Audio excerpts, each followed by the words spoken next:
The Kerch Peninsula, lying between the Black Sea and the Sea of Azov, was more than just a narrow strip of land in 1941.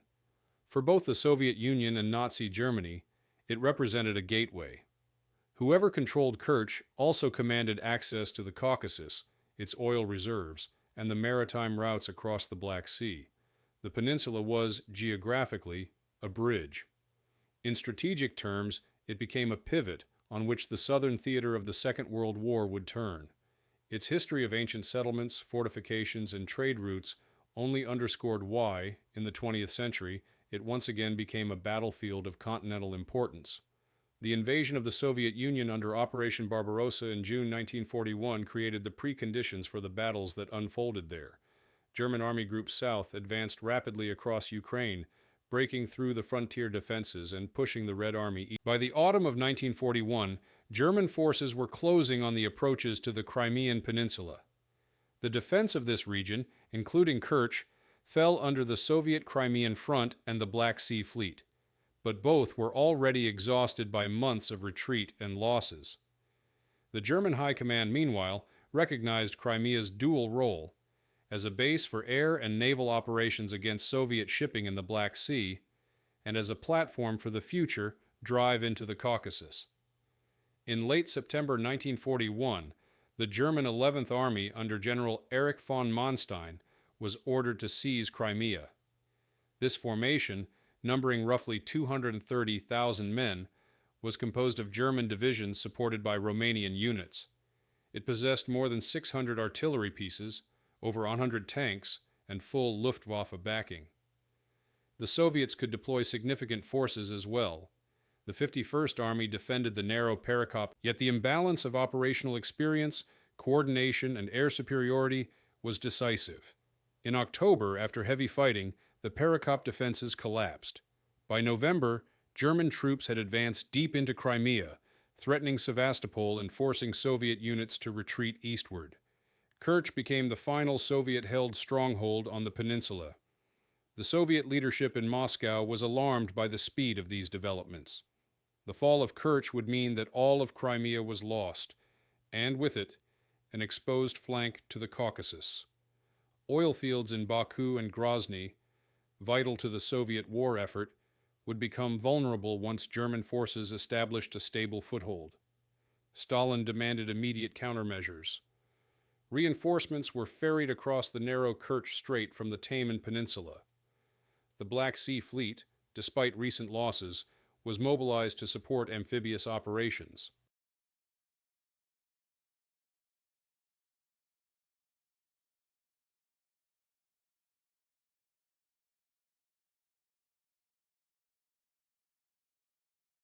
Soviet strategy emphasized not only the defense of Kerch, but also the need to launch offensive actions to retake the lost ground and relieve pressure on besieged Sevastopol.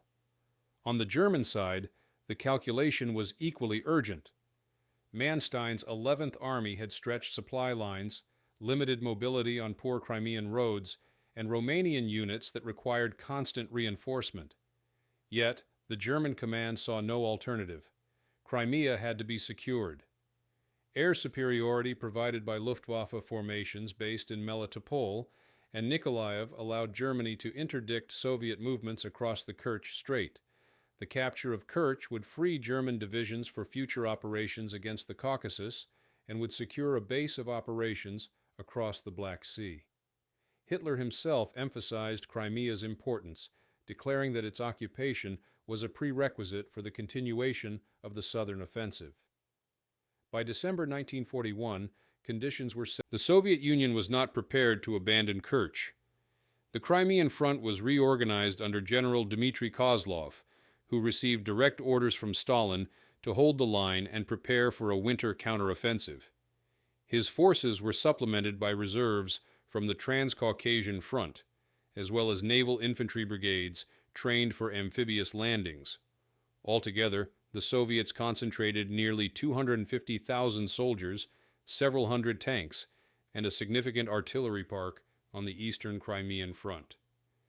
Logistical challenges, however, remained severe. Supplies and reinforcements could only cross the Kerch Strait under constant air attack, and poor port infrastructure limited the rate of transfer. The weather added further obstacles, with storms disrupting shipping and freezing temperatures undermining troop mobility. German occupation policies included mass arrests, deportations, and executions, particularly targeting communist officials, Jews, and suspected partisans. Soviet civilians who remained in contested areas were mobilized for labor, fortification building, or evacuation across the strait. The war turned the peninsula into a zone of destruction and displacement. Entire communities were uprooted, and thousands sought shelter in caves or were forced to flee by sea. In this context, the stage was set for one of the most overlooked campaigns of the Eastern Front. The Kerch Peninsula, while less well known than Leningrad or Stalingrad, represented a crucible of strategy, manpower, and geography. Both sides understood its significance. Both invested heavily in its defense and conquest, and both would pay a high price in the months to come. By the end of 1941, the forgotten Battle of Kerch was about to begin. In December 1941, as German forces tightened their grip on Crimea, the Soviet command initiated the first of a series of countermeasures intended to re-establish a foothold on the peninsula.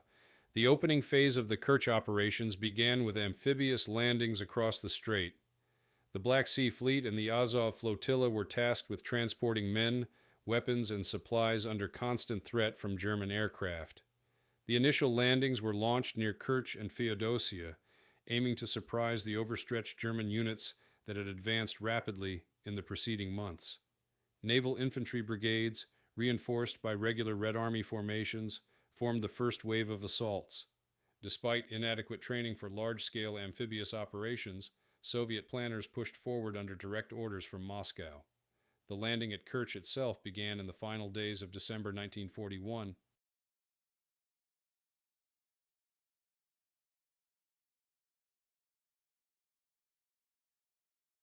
Approximately 20,000 men, supported by several dozen tanks and artillery pieces, were transported across the strait in small craft, barges, and warships.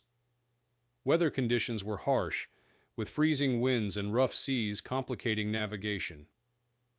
German units of the 46th Infantry Division, which had been occupying defensive positions along the coastline, were caught off guard. Initial Soviet success allowed a beachhead to be established, and reinforcements were ferried in steadily over the following days. To the south, another Soviet force landed at Feodosia on 29th of December, surprising elements of the German 170th Infantry Division.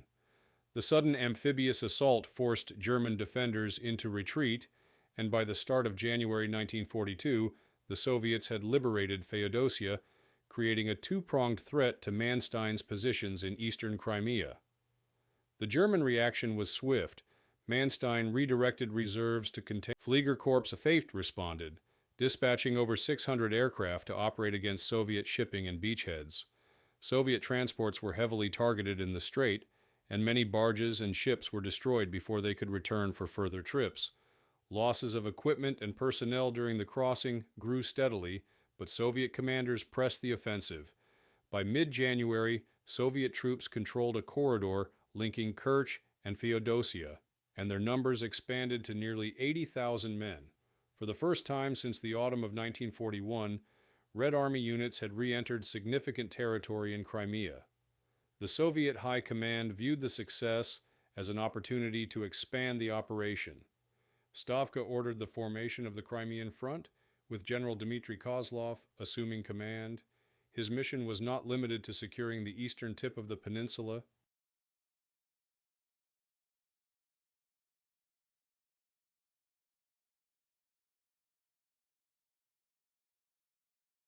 The objectives included advancing westward to relieve the siege of Sevastopol, re-establishing full control over Crimea, and preventing German forces from using the region as a springboard toward the Caucasus. Kozlov now commanded three armies, the 44th, 47th, and 51st, supported by naval infantry brigades and coastal artillery. Altogether, by February 1942, Soviet strength in the Kerch area had reached around 250,000 soldiers, 1,000 artillery pieces, and 200 tanks. German positions, however, remained resilient. Manstein's 11th Army, though reduced in numbers after the autumn campaign, still numbered around 80,000 troops. It was supported by Romanian divisions responsible for coastal defense and rear area security. German engineers had reinforced natural defensive lines with trenches, barbed wire, and strong. The Kerch Strait remained the only reliable supply route, and Luftwaffe interdiction steadily eroded the Red Army's ability to move equipment and reinforcements at the necessary scale. January and February 1942 were marked by continuous skirmishes, local attacks, and attempts to expand the Soviet bridgehead. Soviet units pushed westward from Kerch, capturing small villages and ridgelines. German counterattacks inflicted heavy losses, often supported by concentrated artillery and dive bomber strikes. The Luftwaffe's ability to dominate the skies proved decisive in limiting Soviet gains. Each Soviet attempt to mount a large offensive was disrupted before full momentum could be achieved. Nevertheless, the presence of Soviet troops on the peninsula forced the Germans to delay plans for further operations toward the Caucasus, tying down divisions that otherwise might have been redeployed.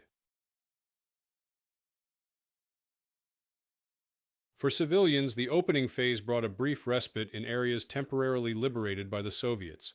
Families returned to ruined homes, while others attempted to escape German reprisals by joining retreating Wehrmacht columns. In Kerch itself, Soviet authority was quickly re-established, though shortages of food and fuel persisted. German withdrawal left behind devastated infrastructure, and the constant threat of renewed attack created an atmosphere of uncertainty. Propaganda on both sides emphasized victories. The Soviets hailed the landings as a turning point, while German communiques minimized the significance, portraying the battles as temporary setbacks. By the end of February 1942, the front line had stabilized roughly halfway across the Kerch Peninsula. Soviet troops held the eastern sector, including Kerch and Feodosia, while German forces consolidated their positions further west. Both sides now faced a protracted struggle in difficult terrain and harsh weather.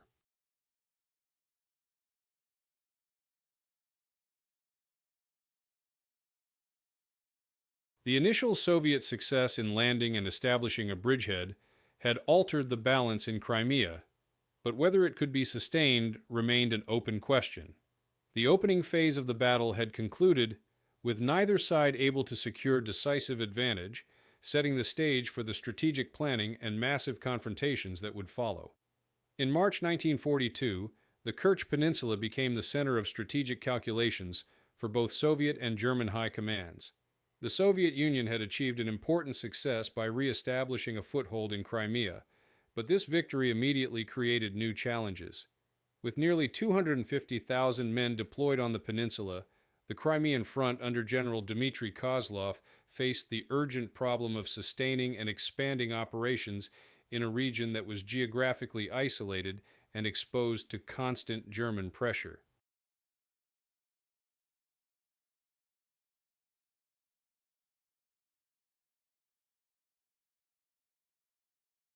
The Soviet leadership in Moscow, under Stalin's direct supervision, regarded Kerch not only as a defensive outpost, but as the key to breaking the German siege of Sevastopol. The Stavka insisted that Kozlov's armies should push west, liberate the entire peninsula, and prevent Germany from consolidating a base for the summer offensive into the Caucasus. The Soviet objectives were ambitious and reflected both political and military priorities. Sevastopol had been under siege since late 1941, and its defenders were enduring relentless bombardments. By launching a powerful offensive from Kerch, the Soviets hoped to relieve pressure on Sevastopol by forcing Manstein's 11th Army to fight on two fronts. Additionally, a decisive victory in Crimea would demonstrate that the Red Army, after months of retreat, was capable of regaining territory and halting the German advance in the south. This political pressure influenced the planning process, leading to an emphasis on offensive operations despite limited logistical capabilities and the vulnerability of supply routes across the Kerch Strait. Kozlov's forces consisted of the 44th, 47th, and 51st Armies, supported by naval infantry brigades and heavy artillery units. By early spring 1942, the Soviet order of battle included around 250,000 soldiers, over 1,000 artillery pieces, and approximately 200 tanks, among them T-26 and KV-1 models. The Black Sea Fleet provided additional support with coastal artillery, submarines, and destroyers that could bombard German positions from offshore. Soviet propaganda presented this concentration of force as proof that Crimea would soon be liberated. Newspapers and radio broadcasts declared that Kerch was the bridge to victory in the south, while commissars in the front lines reinforced the message that every soldier's sacrifice would hasten the relief of Sevastopol. On the German side, Manstein had to balance limited resources against multiple threats. His 11th Army was reduced to about 80,000 combat troops, supported by Romanian divisions tasked with holding coastal and rear areas. Although outnumbered, the Germans enjoyed advantages in experience, coordination, and air power. The Luftwaffe's Fliegerkorps 8 deployed roughly 600 aircraft, including U-87 Stuka dive bombers and Messerschmitt Bf 109 fighters, which dominated the skies over the peninsula. German artillery units had established fortified positions along natural defensive lines, including ridges and river crossings. Engineers constructed bunkers and minefields to slow Soviet advances. Manstein's strategy emphasized holding ground with minimal forces, while preparing a concentrated counterstroke once Soviet offensives exhausted themselves. The logistics of both sides reflected the peninsula's geography.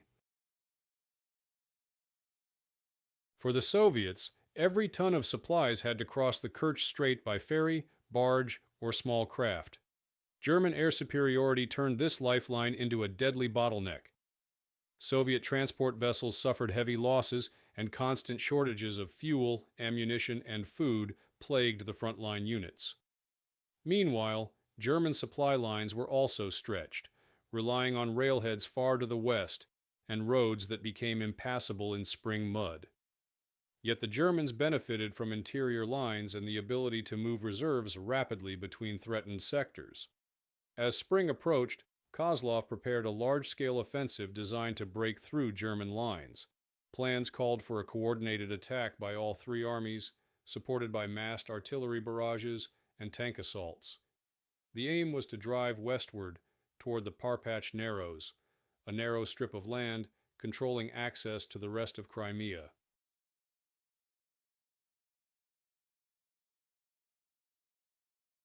Soviet commanders believed that if this line was pierced, German forces would be forced into retreat, creating the opportunity to relieve Sevastopol. In practice, however, preparations were hampered by poor coordination, limited reconnaissance, and inadequate air cover. Many Soviet units lacked winter clothing and sufficient rations, while communication between army headquarters and forward elements was unreliable. German intelligence quickly detected signs of the Soviet buildup. Reconnaissance flights observed concentrations of troops and armor east of the Parpach Narrows, and prisoner interrogations confirmed that a major attack was imminent. Manstein adjusted his defenses accordingly, reinforcing strong points with anti-tank guns and preparing artillery fire zones to channel Soviet assaults. At the same time, the Luftwaffe was placed on high alert to strike Soviet troop concentrations and supply depots before they could mount their offensive.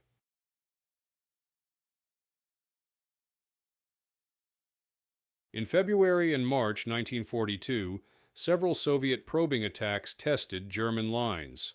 These engagements highlighted the strengths and weaknesses of both sides. Soviet troops fought with determination, but were repeatedly halted by well-coordinated German counterattacks supported by dive bombers. Casualties mounted rapidly. In one series of clashes near the village of Khorasan, Soviet forces lost over 10,000 men without achieving significant territorial gains. German losses were smaller but sustained, forcing Manstein to rotate divisions to maintain combat effectiveness. Civilian life in the contested zone deteriorated further. Villages changed hands multiple times, with inhabitants often caught in the crossfire. Soviet authorities attempted to restore administration in liberated areas, but resources were scarce. Food requisitions, forced labor for fortification construction, and mass evacuations disrupted local society. German reprisals against suspected collaborators with Soviet forces added to the suffering. The population of Kerch, already devastated by previous battles, now endured renewed displacement and destruction. By April 1942, the stage was set for a decisive confrontation. The Soviets remained committed to a large-scale offensive despite mounting losses and logistical challenges. The Germans, though heavily outnumbered, relied on their superior command structure and air support to withstand further attacks. Both sides understood that control of the Kerch Peninsula would determine not only the fate of Sevastopol, but also the wider campaign for the Caucasus. The strategic planning of early 1942 thus created the conditions for the next, more violent stage of the battle. In April 1942, the Kerch Peninsula erupted into a series of battles that revealed the deep flaws in Soviet planning and the resilience of German defensive. After months of preparation, the Soviet Crimean Front launched repeated offensives intended to shatter the German positions along the Parpach Narrows. This narrow corridor, stretching only a few kilometers across, was the natural choke point separating eastern Crimea from the interior. Whoever held it controlled the flow of armies between Kerch and the broader peninsula. Soviet command believed that with numerical superiority, nearly 250,000 soldiers, 1,000 artillery pieces, and 200 tanks, they could break through, advance westward, and relieve Sevastopol. The first of these offensives began in early April with heavy artillery barrages across the German lines. Thousands of shells fell on defensive positions manned primarily by the German 46th and 170th Infantry Divisions, supported by Romanian units. Following the bombardment, Soviet infantry and tank units. The steppe terrain, however, offered little cover, and advancing Soviet formations were immediately exposed to coordinated German fire. Anti-tank guns and entrenched machine gun nests tore into the attacking waves, while artillery pre-registered on Soviet approach routes inflicted devastating casualties.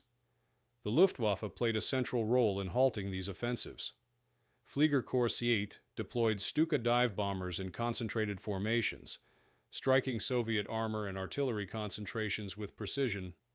German reports noted dozens of Soviet tanks destroyed in a single day of combat, with columns broken apart before they could even reach German lines. Soviet air units attempted to contest control of the skies, but inferior training and equipment limited their effectiveness. Losses of aircraft mounted quickly, and Soviet pilots were unable to provide sustained cover for ground operations. Without reliable air support, Soviet offensives became predictable and vulnerable to aerial interdiction. Despite the setbacks, General Kozlov continued to press attacks throughout April. Political pressure from Moscow was intense. Stalin and the Stavka demanded that the Crimean Front achieve a breakthrough to justify the vast resources committed to the operation. Commissars at the front emphasized the necessity of offensive action, warning that failure would be regarded as disobedience. As a result, Soviet units were ordered forward repeatedly, often without adequate preparation or reconnaissance. Each attack produced significant casualties, with thousands of men lost for minimal territorial gains. One of the most significant clashes occurred near the village of Khoy-Asan, where Soviet forces concentrated 2 divisions and several tank brigades for a decisive push. Initial advances penetrated parts of the German line, yet the success was short-lived. German reserves counterattacked, supported by continuous dive bomber strikes, and the Soviet salient was quickly encircled. Within days, Soviet losses numbered in the tens of thousands, including most of the attacking tanks. Survivors were forced to retreat under fire, abandoning equipment and positions. Civilian populations in contested areas endured enormous hardship during these battles. Villages were transformed into strongpoints, their inhabitants displaced or pressed into constructing fortifications. Those who remained faced artillery bombardments, aerial strikes, and the destruction of crops and homes. Many civilians attempted to flee eastward toward Kerch, seeking safety across the strait, but German interdiction and limited Soviet transport capacity made evacuation difficult. Reports indicate that thousands of civilians were left stranded in no. By the middle of April, The Soviet offensive potential was clearly waning. Ammunition shortages became acute, and replacements failed to keep pace with losses. Tank brigades that had begun the campaign with hundreds of vehicles were reduced to a fraction of their strength. Infantry divisions, already weakened by poor supply and harsh weather, faced morale collapse as casualties mounted. Desertion, self-inflicted wounds, and breakdowns in discipline became more common, reflecting the psychological toll of repeated failed assaults. The Germans, although heavily outnumbered, sustained their positions with remarkable efficiency. Manstein's use of flexible defense, rapid redeployment, and concentrated counterattacks maximized the limited resources of the 11th Army. The Luftwaffe maintained complete air dominance, striking Soviet logistics centers, ferry routes, and artillery emplacements. German casualties were significant but manageable, several thousand men over the course of the April battles, while Soviet losses soared past 40,000. For the Soviet command, the lack of success created tension at the highest levels. General Kozlov was increasingly criticized by subordinates and political overseers for rigid tactics and an inability to adapt to battlefield conditions. Reports to Moscow painted an optimistic picture, emphasizing local gains and minimizing setbacks, but reality on the ground was stark. Soldiers spoke of endless attacks across open terrain, of comrades cut down by machine gun fire before even reaching the German wire. Survivors recounted skies filled with Stukas and the unending thunder of German artillery. As April turned to May, both sides adjusted their expectations. The Soviets prepared for another attempt, reorganizing battered units and reinforcing positions with what supplies could be brought across the strait. German forces, meanwhile, began laying the groundwork for a major counteroffensive. Manstein, aware of Soviet exhaustion, recognized that the moment was approaching when a decisive strike could annihilate the Crimean front.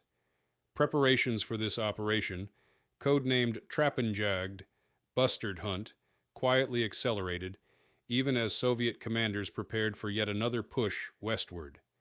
The first engagements on the Kerch Peninsula thus revealed the balance of strengths and weaknesses that would determine the outcome. Soviet numbers and determination clashed against German coordination and air superiority. The result was a bloody stalemate marked by staggering losses, devastation to the civilian population, and growing desperation on both sides. Yet beneath the surface of this attritional struggle, the conditions were already forming for a decisive shift. The opening battles had ended inconclusively, but the crisis of May 1942 would transform the Kerch campaign into one of the most catastrophic defeats of the Red Army's southern front. Through late April and into early May 1942, the conflict on the Kerch Peninsula escalated into a grinding struggle that tested the endurance of both armies. The Soviet Crimean Front, numbering over 250,000 men, continued to launch attacks across the Parpach Narrows in an effort to break the German defensive line. Each assault, however, met with the same pattern of resistance: initial advances against outnumbered forward positions, followed by devastating counterstrikes supported by German artillery and dive bombers.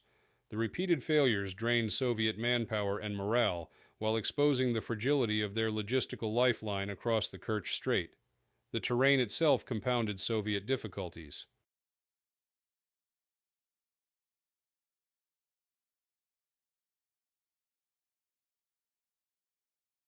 The peninsula was dominated by open steppe with few natural obstacles, making large troop movements visible to German reconnaissance aircraft. Defensive strongpoints established by the German 46th and 170th Infantry Divisions created interlocking fields of fire that reduced Soviet assaults to bloody stalemates. Attempts to exploit breakthroughs were hampered by minefields, artillery zones, and immediate Luftwaffe intervention. Soviet commanders attempted night attacks and diversionary operations to surprise their opponents, but poor coordination and inadequate communication equipment meant that these efforts rarely achieved their objectives. By early May, the Soviet High Command recognized that continued offensives were yielding diminishing returns. Supplies of ammunition and fuel were dangerously low, and many frontline units were operating at half strength. Tank brigades that began the year with over 200 vehicles, infantry divisions suffered from attrition as casualty lists climbed into the tens of thousands. Entire companies were annihilated during assaults on fortified German lines. Survivors often had to be reorganized into improvised battalions. Despite these realities, political directives from Moscow left little room for defensive consolidation. The Crimean front was ordered to maintain pressure, regardless of losses. Inside Soviet command, disagreements emerged regarding responsibility for the failures. General Dmitry Kozlov faced criticism from his subordinates and political commissars, who accused him of repeating the same ineffective tactics. Reports sent to Stalin often exaggerated Soviet progress or minimized casualties, creating a distorted picture of the battlefield. The reality was that Kozlov's armies were being steadily ground down by a smaller, better coordinated opponent. Meanwhile, the German 11th Army, although outnumbered, German units rotated through the line to preserve combat effectiveness, while Romanian allies held secondary sectors and rear areas. For the German command, the situation was favorable, but not without risk. Holding the Kerch Peninsula required diverting resources from the ongoing siege of Sevastopol, where Manstein also faced demands for decisive action. Yet the continued Soviet presence in eastern Crimea tied down German divisions and prevented the 11th Army from redeploying to support the larger southern strategy. German intelligence assessed that Soviet forces were exhausted, poorly supplied, and vulnerable to a well-planned counteroffensive. Preparations for such an operation intensified, with Manstein and his staff drafting plans for a concentrated assault designed to destroy the Crimean front in a matter of days. This operation, codenamed Trappenjagd, was intended to combine deception, surprise, and overwhelming firepower at a chosen sector. The Luftwaffe's role in these preparations was crucial. Fliegerkorps Z8 maintained almost total air superiority, flying hundreds of sorties daily to interdict Soviet shipping across the strait and attack troop concentrations behind the front. Soviet attempts to reinforce their bridgehead suffered catastrophic losses when convoys were bombed mid-crossing. In one instance, several transport ships loaded with men and supplies were sunk, costing thousands of lives before the soldiers even reached the battlefield. By contrast, German resupply efforts, though limited by poor roads, faced far fewer disruptions. The difference in air control translated directly into the ability to sustain prolonged operations. Civilians bore the brunt of the escalating conflict. Villages near the front were evacuated or destroyed by artillery fire. Families that had returned to Feodosia and surrounding settlements after the initial Soviet landings now found themselves displaced once more. Food shortages worsened as fields were destroyed by shelling or requisitioned for the armies. Disease spread in overcrowded shelters and caves where refugees gathered. Both Soviet and German authorities used forced labor for fortification construction, further exhausting the local population. The constant back and forth of the front left no stable authority, only cycles of bombardment and occupation. By the end of April, it was evident that Soviet efforts to achieve a breakthrough had failed. Estimates suggest that between January and April 1942, the Crimean front lost over 100,000 men killed, wounded, or captured, along with much of its initial tank strength. German losses were comparatively lower, amounting to several thousand men, but they demonstrated the effectiveness of well-organized defense combined with air supremacy.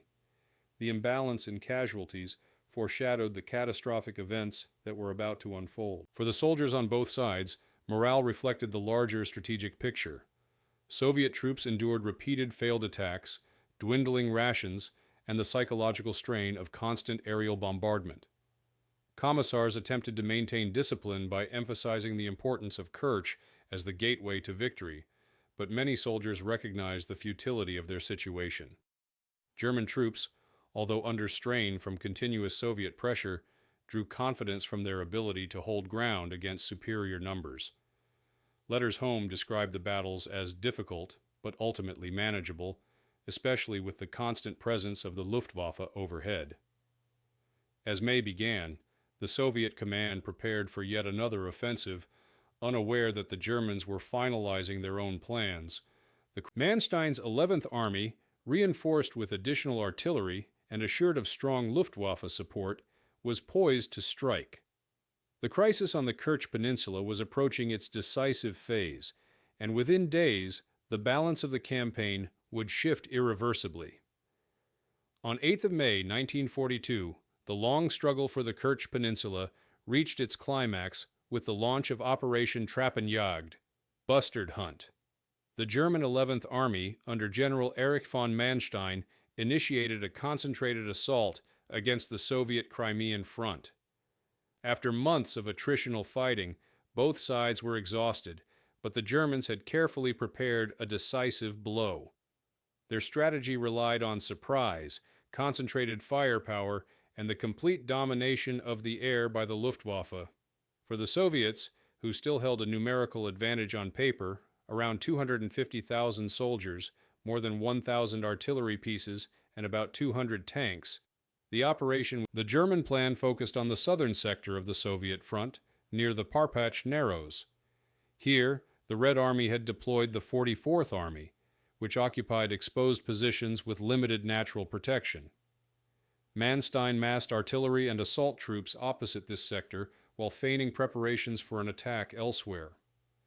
At dawn on 8th of May, after a massive artillery barrage, German infantry surged forward, supported by tanks and dive bombers. The Luftwaffe committed several hundred aircraft, including Stuka dive bombers that struck Soviet command posts, supply dumps, and artillery batteries before they could react. The precision of these strikes created chaos in Soviet communications, leaving frontline units without coherent orders. The Soviet defense quickly began to unravel. Units of the 44th Army, taken by surprise and subjected to continuous bombardment, suffered heavy casualties within. Tank brigades sent to plug gaps were intercepted by Stukas, which destroyed dozens of vehicles in concentrated attacks. German infantry advanced rapidly through breaches in the Soviet line, outflanking strongpoints and collapsing entire sectors. By nightfall on the first day, German forces had achieved a penetration several kilometers deep, threatening the rear of the Crimean front. On 9 and 10th of May, the operation expanded. The German 22nd Panzer Division and supporting Romanian units pushed westward, exploiting Soviet confusion. Entire Soviet formations were cut off from supply and command. The Luftwaffe maintained constant pressure, flying hundreds of sorties daily to attack retreating columns and ferry routes across the Kerch Strait. Soviet attempts to regroup were shattered before they could stabilize. Communications between Kozlov's headquarters and frontline units collapsed almost entirely, leaving divisions without coordination or direction. The scale of the collapse became evident by 11 May. Soviet forces, compressed into an ever-shrinking pocket, faced encirclement on multiple fronts. German infantry and armor advanced methodically, while dive bombers attacked concentrations of troops and vehicles attempting to withdraw. Soviet artillery, deprived of ammunition, fell silent in many sectors. Attempts to organize defensive lines around key villages were quickly overrun. The 47th Army, positioned further north, was unable to mount an effective counterattack, and its divisions also became enveloped. By mid-May, more than half of the Crimean front was effectively trapped. Evacuation efforts across the Kerch Strait proved disastrous. Soviet naval vessels and transport barges attempted to ferry troops to the Taman Peninsula, but German aircraft dominated the skies. Columns of soldiers waiting on beaches for evacuation were subjected to air raids that inflicted thousands of casualties. Reports indicate that in some cases entire barges carrying hundreds of men were sunk within sight of the coast. The Black Sea Fleet struggled to provide cover, but constant losses of ships and aircraft severely limited its ability to influence the battle. Only a fraction of the intended evacuees managed to escape. The intensity of the fighting reached its peak in the second week of May. German artillery and airstrikes systematically dismantled Soviet strongpoints, while infantry cleared trench lines and bunkers. Villages and towns became scenes of destruction as both sides fought for control. Civilian populations caught in the path of the offensive endured bombardments, forced evacuations, and reprisals. Many attempted to hide in cellars or caves, while others fled eastward alongside retreating Soviet troops. Casualties among non-combatants rose sharply as entire settlements were engulfed in flames. By 14th May, the Crimean Front had ceased to function as a coherent fighting force. Entire divisions were encircled and forced into surrender. German accounts noted columns of thousands of prisoners being marched to the rear under guard. The Soviet command attempted to portray the situation as temporary, but reports reaching Moscow made clear that the front had been destroyed. General Kozlov's authority collapsed, and commissars struggled to maintain order among the remnants of shattered units. Despite heroic resistance in isolated pockets, the majority of Soviet troops were either killed, captured, or cut off without hope of reinforcement. German success in Operation Trappenjagd was overwhelming. Within less than 2 weeks, Manstein's 11th Army had annihilated the Crimean Front, capturing or killing more than 100. Nearly all of the Red Army's artillery and tanks on the peninsula were destroyed or seized. German losses, in comparison, numbered around 7,500 killed and wounded. The disparity in casualties highlighted the effectiveness of German planning, air superiority, and coordination compared with the exhausted and poorly led Soviet forces. The collapse of Soviet defenses on the Kerch Peninsula had immediate consequences. By securing the eastern approaches to Crimea, the Germans eliminated the threat of a Soviet counteroffensive in the region. The 11th Army was now free to concentrate on the final assault against Sevastopol, which began in June 1942. Strategically, the victory also opened the door for the German summer campaign toward the Caucasus, removing the Red Army from a vital flank. For the Soviets, the defeat represented one of the most catastrophic losses of manpower and equipment in the first year of the war. The peak of the Kerch campaign thus unfolded with brutal speed. What had begun as a contested struggle over the narrow steppe corridor ended in the near-total destruction of a 250,000-strong Soviet front. The events of May 1942 not only determined the fate of Crimea, but also shaped the course of operations across the southern theater of the Eastern Front. The next phase of the conflict would shift toward desperate resistance, improvised defenses, and the haunting endurance of soldiers and civilians alike who refused to surrender even as the battle appeared lost. In the aftermath of the German breakthrough in mid-May 1942, the remnants of the Soviet Crimean Front were driven eastward in disarray.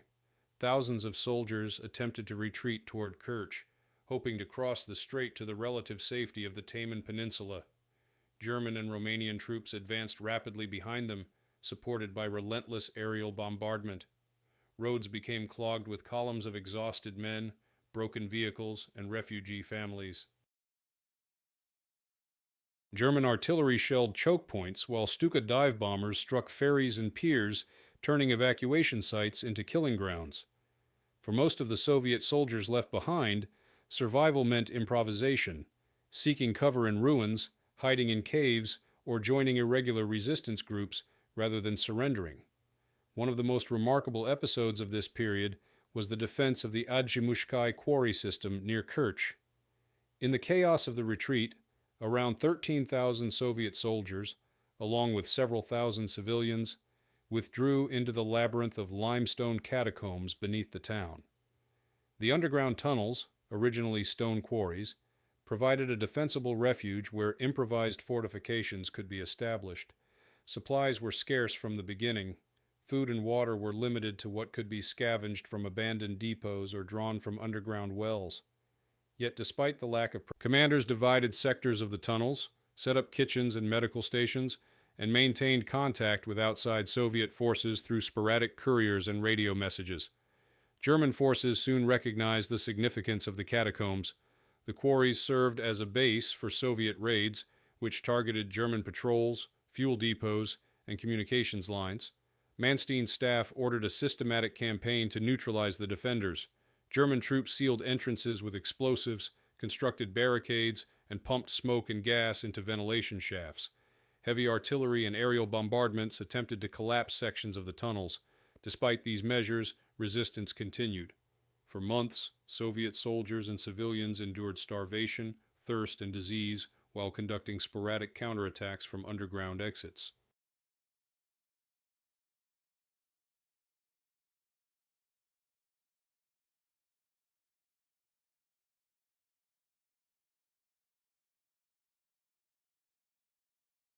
Eyewitness accounts describe men boiling leather equipment for food, women and children surviving on handfuls of flour, and wounded fighters treated in dark, makeshift hospitals without proper medicine.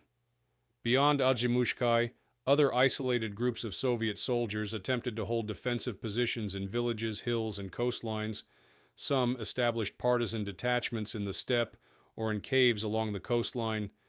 These formations, often numbering only a few dozen men, carried out ambushes and sabotage against German supply convoys. Although their impact on the larger campaign was limited, they demonstrated the determination of Soviet soldiers and civilians to resist even after organized frontline defense had collapsed. German countermeasures against these groups were severe. Anti-partisan sweeps involved burning villages, mass executions of suspected sympathizers, and deportations.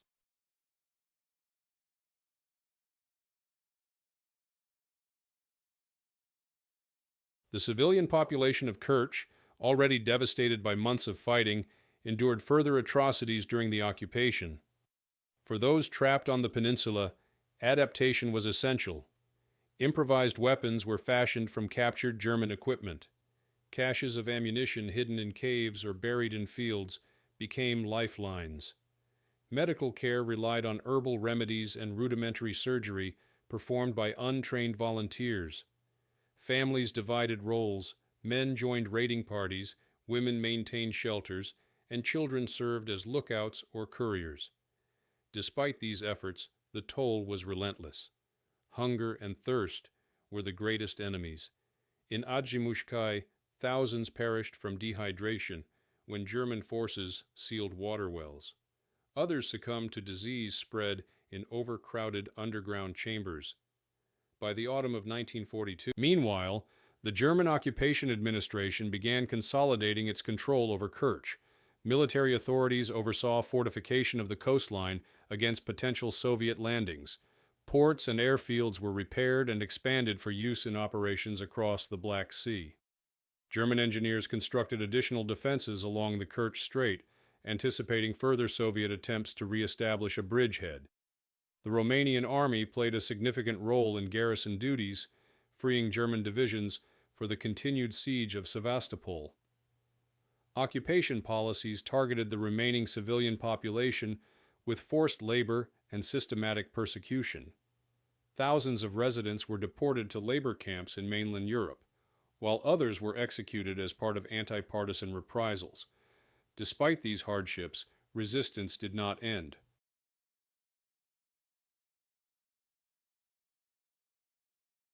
Small partisan groups remained active across eastern Crimea, maintaining contact with Soviet forces in the Caucasus through clandestine radio transmissions and covert supply runs by the Black Sea Fleet.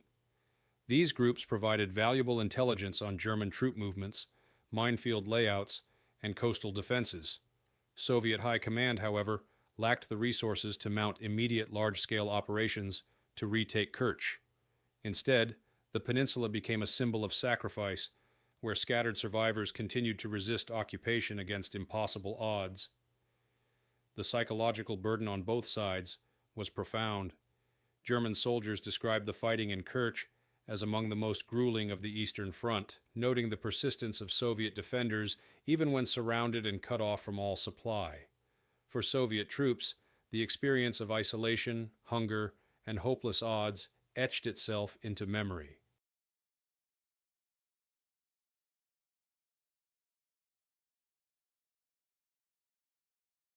Letters smuggled from Ajimushke and later testimonies recorded the suffering of entire families buried alive in the quarries, the desperation of soldiers forced to choose between surrender and starvation, and the grim determination to continue fighting despite inevitable defeat. By late summer 1942, organized Soviet resistance on the Kerch Peninsula had effectively ended, but the memory of those who endured underground or in partisan detachments endured. The German victory had eliminated the Crimean Front as a fighting force, but it had not erased the spirit of resistance.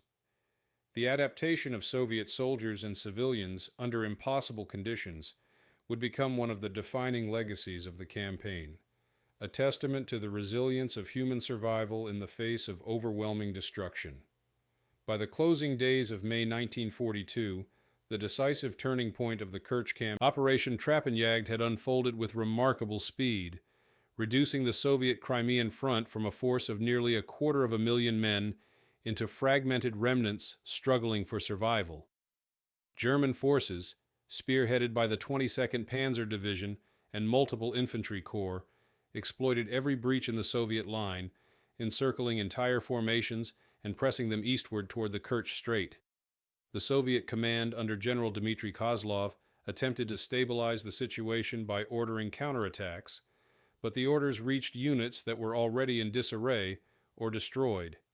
In practice, resistance had dissolved into isolated strongpoints surrounded by advancing German troops. The turning point was marked not only by the tactical collapse of Soviet defenses, but also by the collapse of their logistical system. Ferry routes across the Kerch Strait had been under continuous Luftwaffe attack since the beginning of the operation. By mid-May, these routes became unusable for mass evacuation. Barges and transports were destroyed as quickly as they were loaded, and the Black Sea Fleet, already weakened by earlier losses, could not guarantee protection. On shore, Soviet supply depots were overrun or destroyed by German artillery. Ammunition shortages left entire divisions unable to mount effective resistance, while hunger and exhaustion sapped the will of soldiers to continue fighting. In several sectors, Soviet formations attempted breakout operations. Groups of infantry and tank units tried to fight their way westward in hopes of rejoining friendly lines. These efforts were systematically crushed. German air reconnaissance tracked movements across the open steppe, and dive bombers destroyed columns before they could achieve momentum. Tanks, often advancing without infantry support, were picked off by anti-tank guns or immobilized by mines.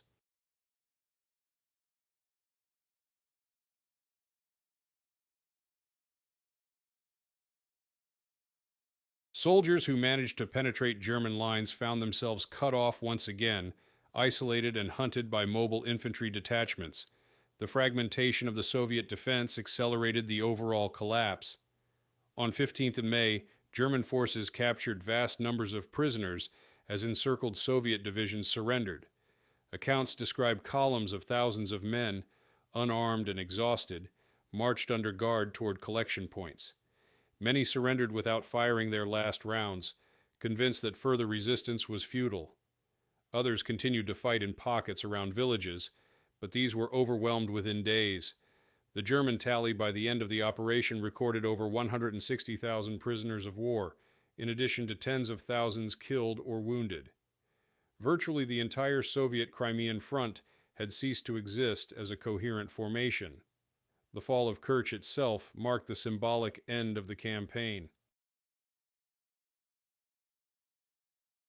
German troops entered the city after heavy fighting in its outskirts, encountering wreckage from earlier battles and the ruins of Soviet defenses. Those civilians who had not fled were subjected to occupation measures, executions of suspected partisans, deportations of Jews, and forced labor recruitment began immediately under German and Romanian supervision. The Soviet population endured another cycle of repression as German authorities consolidated their control of the strategic city and its surrounding port facilities. The Soviet High Command received grim reports of the disaster. Moscow had initially hoped that Kozlov's armies could hold out long enough to be reinforced, but by the third week of May it was clear that the front had been destroyed. Stalin's anger fell on commanders accused of incompetence and failure to adapt. Kozlov himself was relieved of command soon after, and political commissars were recalled for investigation.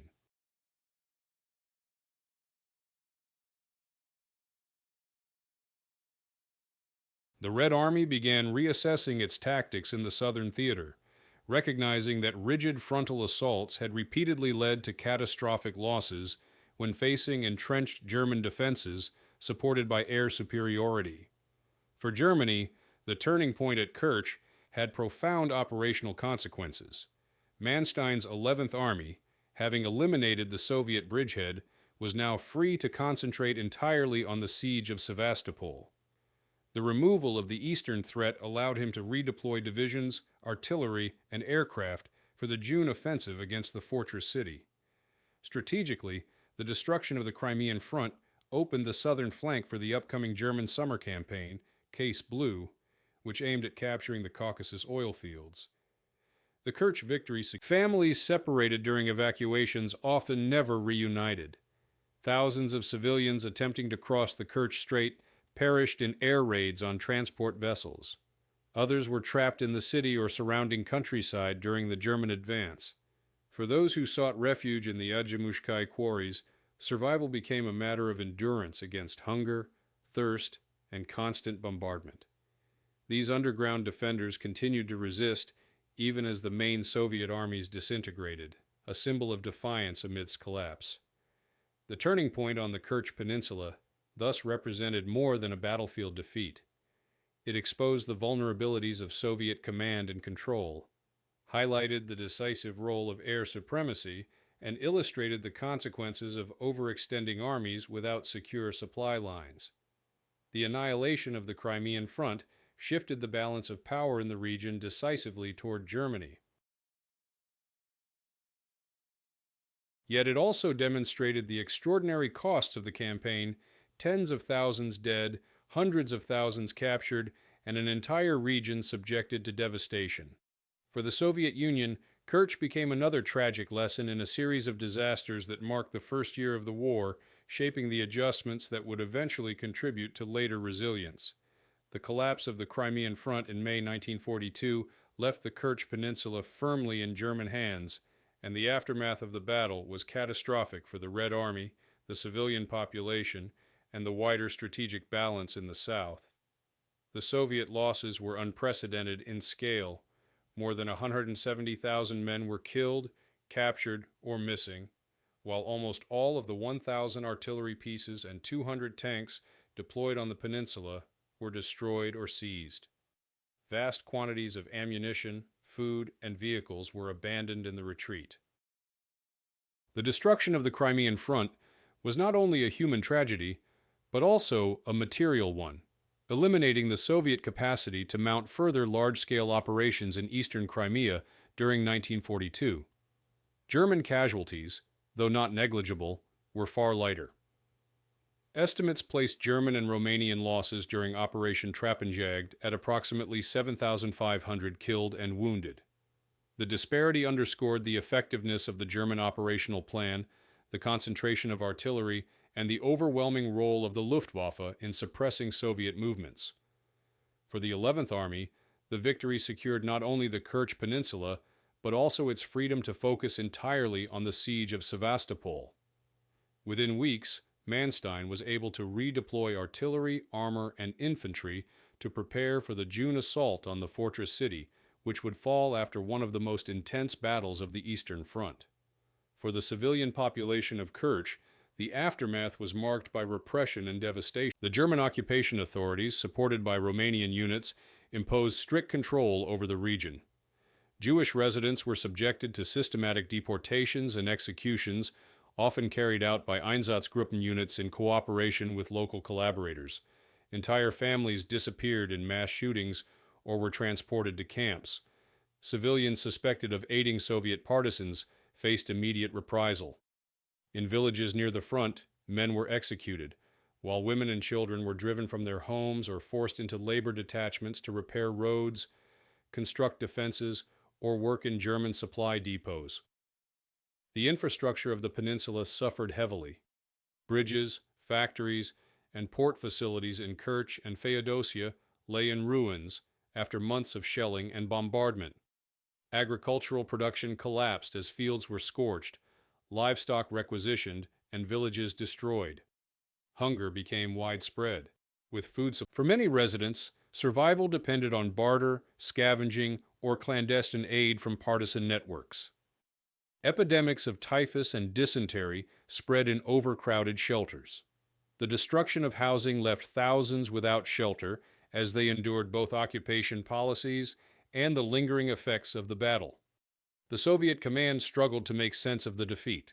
Stalin demanded reports on the disaster and placed responsibility on General Kozlov and other senior officers. Several commanders were relieved of duty or reassigned to less prominent roles. The debacle forced the Red Army to confront the weaknesses in its operational methods: rigid adherence to frontal assaults, inadequate reconnaissance, and an inability to protect supply routes against air attack.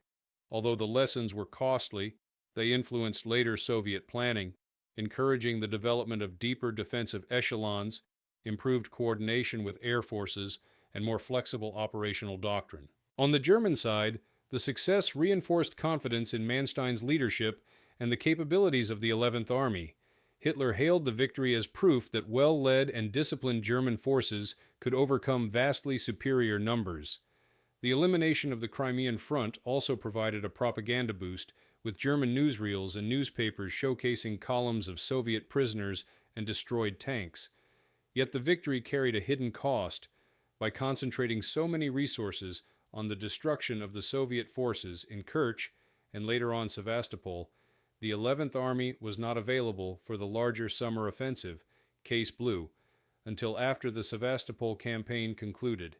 This delay would have consequences as German forces advanced towards Stalingrad and the Caucasus later in 1942. For the Red Army soldiers who survived the fighting, the aftermath often meant captivity. Tens of thousands were marched westward into prisoner of war camps where mortality rates were extremely high. Starvation, disease, and harsh treatment decimated these columns. Few would return from captivity. Survivors of the Adjimushkai quarry resistance, who endured months underground after the fall of Kerch, were eventually overwhelmed and captured by German forces in the autumn. Their fate was similar. Most perished in captivity, though their struggle became legendary in Soviet memory. In Kerch itself, the immediate aftermath of combat was marked by executions and mass graves. German reports noted the discovery of Soviet strongpoints hidden in cellars and tunnels, which were systematically destroyed. Civilians caught between the two armies during the evacuation phase often never made it across the strait. Thousands drowned or were killed in air raids on overcrowded barges and ships. Families were separated, with some members evacuated to the Caucasus, while others remained. The loss of Kerch also meant the loss of a vital crossing point, ensuring that the Soviet Union would not be able to attempt another major landing until late 1943. By June 1942, the Kerch Peninsula had been transformed from a contested battlefield into a rear base for German operations. The port facilities were repaired for use by the Kriegsmarine and supply convoys. Airfields were expanded for Luftwaffe squadrons that supported operations in the Black Sea and the Caucasus. Coastal defenses were reinforced against the possibility of future Soviet landings. For the Axis, Kerch provided not only a secure flank, but also a logistical platform for further operations. The immediate consequences of the battle were thus devastating for the Soviets. The annihilation of the Crimean Front deprived the Red Army of 250,000 men and left Sevastopol isolated. It also exposed the Caucasus to the German summer offensive, placing the oil fields of Baku and Grozny under threat. For the population of the peninsula, the aftermath meant repression, hunger, and occupation. For the Germans, it meant a significant but temporary victory, one that allowed them to continue advancing deeper into the Soviet Union. The battle's immediate legacy was one of devastation and displacement, shaping the trajectory of the Southern Front in 1942. The Kerch Peninsula campaign of 1941 to 1942 left a legacy that extended far beyond the immediate battlefield. Though overshadowed in public memory by larger and more famous operations such as the battles of Stalingrad or Kursk, the events at Kerch had lasting consequences for both the military and civilian populations, and for the strategic balance in the South. Reports prepared by surviving commanders highlighted the dangers of overconcentration in exposed salients. the vulnerability of supply routes under enemy air superiority, and the limitations of rigid frontal assaults against fortified lines. In the years that followed, Soviet planners began to refine the concept of deep defense, layered fortifications, and combined arms coordination. Although these adaptations did not immediately erase the weaknesses of 1942, they contributed to the eventual resilience that the Red Army demonstrated in the battles of 1943 and beyond. The sacrifice at Kerch thus indirectly shaped the tactical and operational evolution of Soviet forces. The legacy also remained with the civilian population. For the people of Kerch and surrounding villages, the German occupation brought years of repression, forced labor, and persecution. Thousands of Jewish residents and political prisoners were executed during mass shootings in 1942 and 1943. Others were deported to labor camps or transported for work in Germany and Romania. Families who had sought refuge in the Adjimushkai catacombs endured unimaginable suffering, and their resistance became one of the most enduring symbols of Soviet civilian and military determination. After the war, survivors' testimonies and archaeological investigations of the quarries revealed the extent of the hardship endured underground, the scarcity of food and water, the makeshift hospitals, and the deaths of thousands who refused to surrender. These stories became central to the commemoration of Kerch in Soviet memory. In German military history, the operation was celebrated at the time as a model victory. Propaganda films showed captured Soviet prisoners and wrecked equipment, reinforcing the image of German superiority. Yet historians later noted the limitations of the victory. The time and resources devoted to destroying the Crimean front delayed the full participation of the 11th Army in the wider summer offensive. By the time the Germans advanced towards Stalingrad, Manstein's forces were still engaged in the siege of Sevastopol. This diversion of manpower and artillery, though producing spectacular tactical success at Kerch and Sevastopol, meant fewer reserves for the decisive campaigns of 1942 in the Don and Volga regions.